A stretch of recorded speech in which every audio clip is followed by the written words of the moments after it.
Sumatera Selatan, tepatnya daerah Sumedang, tinggallah seorang pangeran bernama Serunting. Suatu ketika, Serunting menikah dengan Siti, seorang gadis biasa yang bukan berasal dari kalangan bangsawan.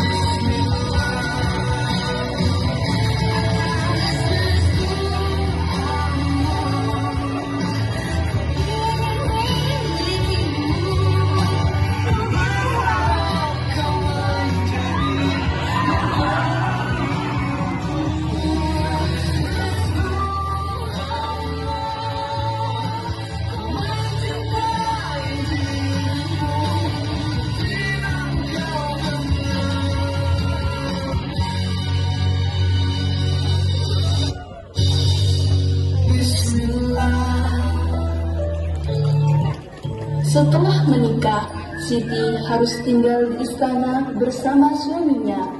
Walaupun tinggal di istana yang megah dan mewah, namun Siti seringkali terlihat murung. Mulai sekarang, ini adalah rumahmu, istriku. Jika kau butuh sesuatu, katakan saja. Baik, Kanda. Ini sudah lebih dari cukup buatku. Istriku, kau sering terlihat murung. Apakah ada yang mengganggu pikiranmu? Kanda, aku memikirkan adikku, Arya Tebing. Ia tinggal sendirian setelah ibu meninggal.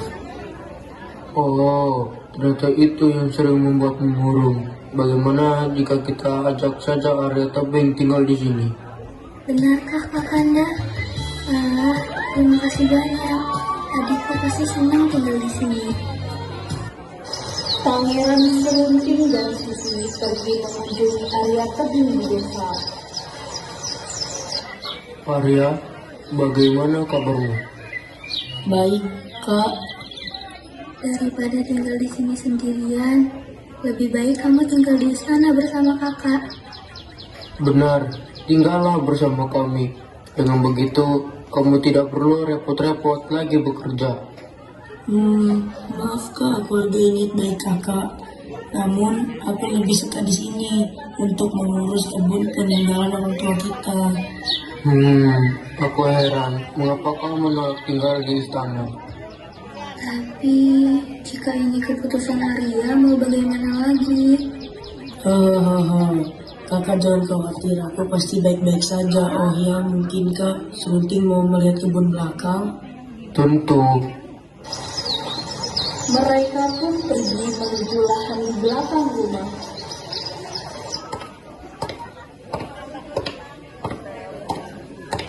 Maka ini lahan peninggalan orang tua kita. Sesuai amanat ayah dan ibu, lahan ini akan kita bagi dua, yang setengah untuk Kak Siti dan yang setengah untukku.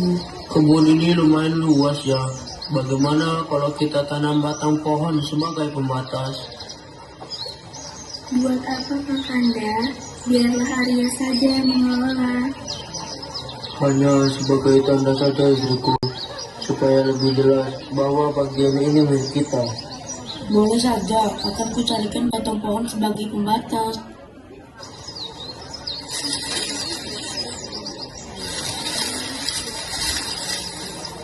Akhirnya, ditancapkanlah batang pohon sebagai pembatas lahan di satu sisi milik sang Arya Tebing dan di sisi lainnya milik sang Siti tentunya. Kak, ini batang pohonnya akan ditancapkan di tengah-tengah ladang kita. Iya, adikku, aku percaya padamu. Berarti di sebelah barat adalah kebun milik Arya dan sebelah timur adalah kebun milikmu istriku. Waktu berlalu dengan cepat, hingga suatu ketika di batang pohon itu tumbuhlah jamur berwarna emas. Namun, jamur warna emas itu hanya tumbuh di kayu yang mengarah ke lahan milik Arya Tebing. Sementara di bagian milik Siti hanya ditumbuhi jamur biasa. Hal ini membuat Serunting merasa iri. Yuhu, jamur emas, aku akan kaya. Arya Tebing, kamu pasti telah berbuat curang. Kau pasti telah membalikan batang pohon sehingga jamur emas itu mengarah ke kebunmu. Hah? Apa maksud kakak? Aku tidak pernah melakukan itu. Alah, kau pasti berbohong. Banyak alasan kau. Tapi kak, Jika kau berani, ayo lawan aku. Arya Tebing tampak bingung menanggapi perilaku kakak iparnya itu. Tentu ia akan kalah karena Pangeran Serunting adalah pangeran sakti dan kuat. sebentar kak, beri aku waktu 2 hari untuk berpikir. Baiklah, jika itu yang kau mau. Berlatihlah selama 2 hari itu. Malamnya, Arya Tebing terlihat bingung. Ia tidak bisa tidur nyenyak memikirkan pertarungannya nanti. Sehingga pagi harinya Arya Tebing meminta bantuan Kak Siti. Aku dapat ide. Aku tanyakan saja kelemahan Kak Serunting kepada Kak Siti.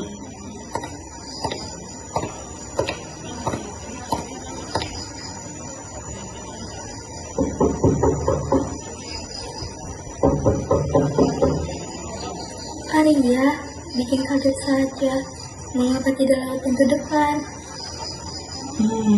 Kak, ini rahasia. Ada yang ingin aku tanyakan pada kakak. Kamu ingin bertanya apa, adikku? Sampai harus mengendap-endap ke rumahku. Begini kak, batang pohon pembatas di kebun kita tumbuh jamur emas kak. Tapi jamur emas itu hanya mengarah ke lahanku. Kemudian Kak Serunting menuduhku membalikan batang pohon itu. Dan akhirnya Kak Serunting mengajakku berduel besok kak. Apa? Kamu mau bertarung dengan Kak Serunting? Iya kak, bagaimana ini? Aku sangat takut, pasti aku kalah kak. Bagaimana adik? Kak Serunting adalah pangeran sakti dan kuat. Kamu pasti babak belur dibuatnya. Tolonglah kak, tolong adikmu ini. Andai Kak Siti tahu kelemahan Kak Serunting. Kelemahan Kak Serunting. Baiklah, akan kuberitahukan kelemahannya. Tapi jangan sampai kau membunuhnya. Bagaimanapun juga Kak Serunting adalah suamiku. Iya kak, aku berjanji. Hari pertarungan pun tiba. Di padang ilalang yang luas, Serunting pun berdiri dengan percaya diri tanpa mengetahui bahwa Arya Tebing sudah mengetahui kelemahannya. Arya, akhirnya hari ini tiba juga. Ayo lawan aku dan kita buktikan siapa yang benar. Baik kak.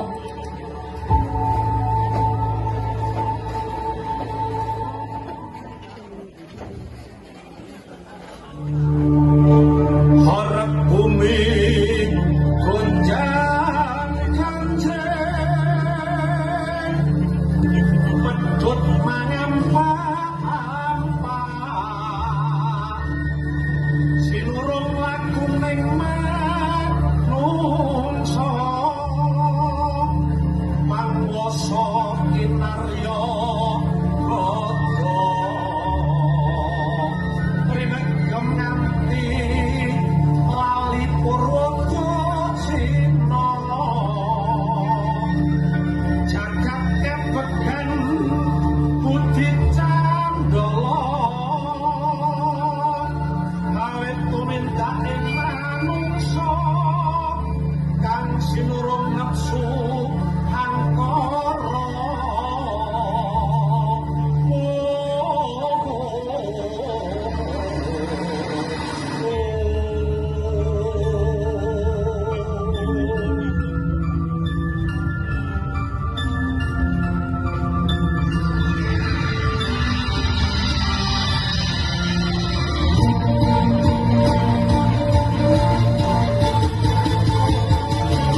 maju perjalanan.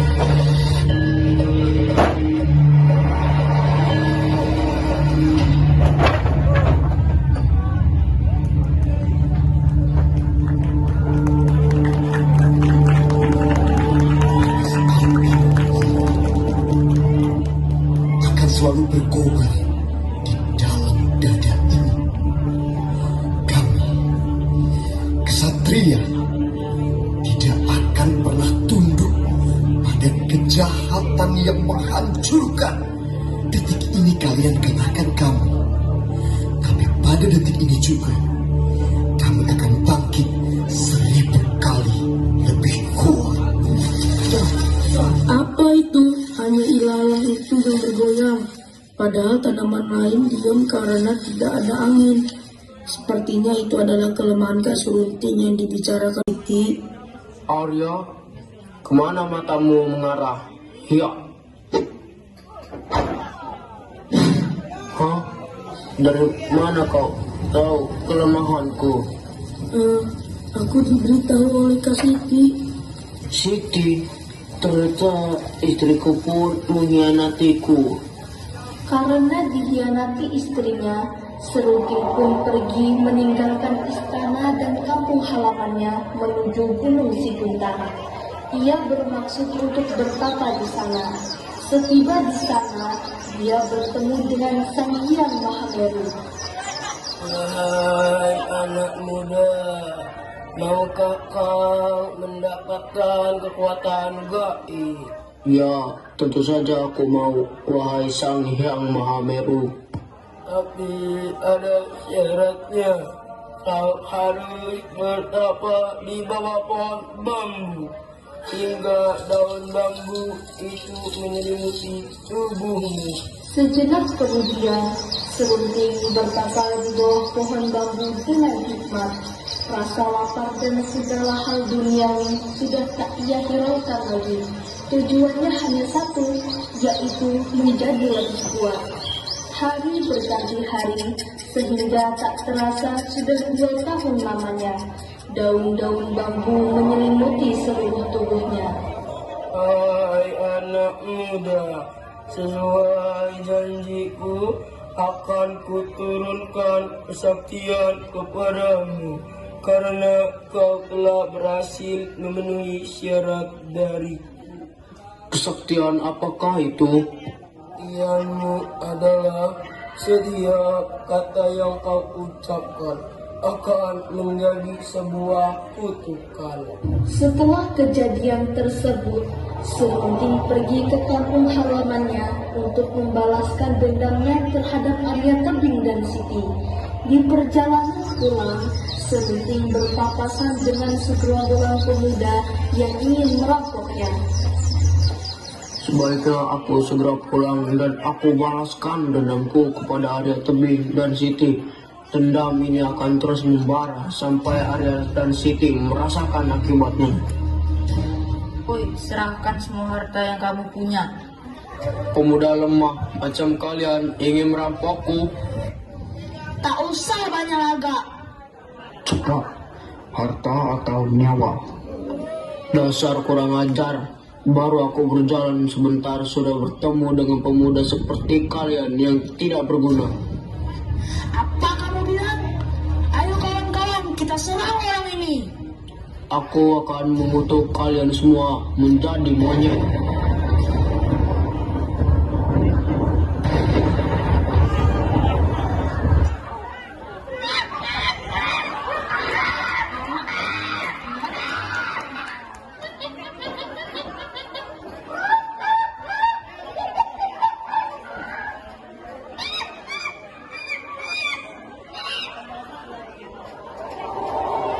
Kemudian, Serunting pun melanjutkan perjalanannya, hingga akhirnya ia sampai ke Sumedang dan bertemu dengan Arya dan Siti di kebun mereka berdua.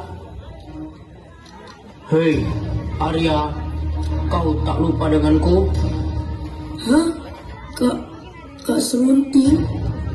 Ada siapa Arya? Kak Kanda? kalian hidup dengan nyaman di sini, sedangkan dendamku masih membara. Kakanda, sudahlah, semua sudah berlalu. Berlalu, aku tidak semudah itu melupakan pengkhianatanmu istriku. Padahal kau istriku, tapi teganya kau mengkhianatiku dengan memberitahu kelemahanku pada Arya. Kakanda, aku tidak bermaksud seperti itu. Aku hanya khawatir Arya kenapa-napa. Kak Serunting, tolong maafkan kami, ampuni kami, Kak. Terlambat, nasi sudah menjadi bubur, aku kutuk kalian menjadi batu.